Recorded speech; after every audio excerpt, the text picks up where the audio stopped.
In this morning's Business Insight, the Cincinnati Business Courier recently introduced the honorees for its third annual Women Who Mean Business Awards. You can find a list of winners online, and they will be honored at a luncheon on December 6th at the Hyatt Regency. Women Who Mean Business puts a spotlight on women whose professional achievements have stood out in the greater Cincinnati business community. Last year, Barbara Smith, president of Journey Steel, was one of those honorees.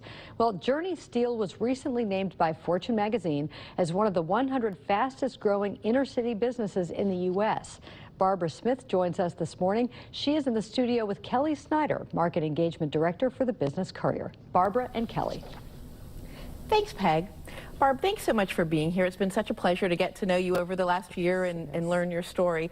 So you spent 20 years in the construction industry before you went off on your own. So what led you to co-found a business? Well, I always had the aspiration to be my own business owner. Unfortunately, I did not marry right, and so I found myself as a single mom with 2 children, and so I spent the first 20 years working in corporate America. Once my kids got up a little older, I decided that it was time to follow that original passion that I had. I had my business partner that we have been friends forever, and I found myself in the construction industry being passed over for promotions and just seeing the different things that were happening in the companies that I worked at, which were great companies, but I still had that aspiration and dream to change the world. Well, good. Well, and the community thanks you for it because you've done amazing things. What are some of the unexpected challenges that you have found along the way?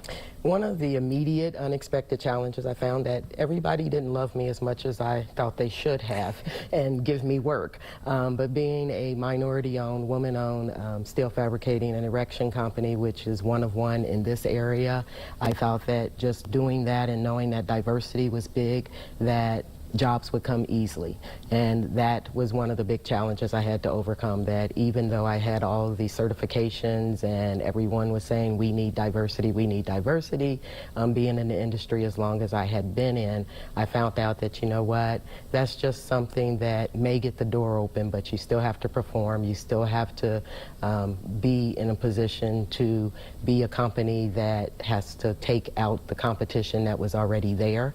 And when I say take out the competition, not take them out, but be able to say, okay, give them a reason to displace something that's not broken. Good. So Journey Steel has a nonprofit program that helps at-risk youth be introduced to the construction industry.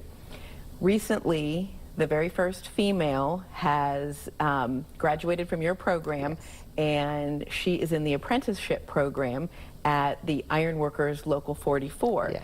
So tell me a little bit about what it's like to mentor this young lady and what this has meant to you. It has been just phenomenal. It is a blessing to see her just to dream again. Our tagline is we build and support dreams, and part of the reason why Journey Steel was started again was to change the community. You know, to whom much is given, much is required, and I felt being given opportunity to start my own business that I needed to be able to give back. That is a passion that both my partner and I have, and so to be able to raise the awareness, especially in the inner city, and to say that you can do this field that you may have not known anything about, and to have our first female come in, and she was a high school cheerleader, so you know the whole stereotype, and now you're in steel and you're construction, and for her to come in to learn the industry, to see that, oh, you're the president of the company. She literally told me, I'm going to be in your seat, and I moved over and said, please take it, because That's again, great. She's able to dream, and she has aspirations to own her own business, and anything that we can do to support that and to have that be a vision for other young people is what it's about. So it's just been phenomenal and just a blessing to be able to know that we're building and supporting dreams. That's great. Thank you so much for joining us today. I really appreciate it. Thanks.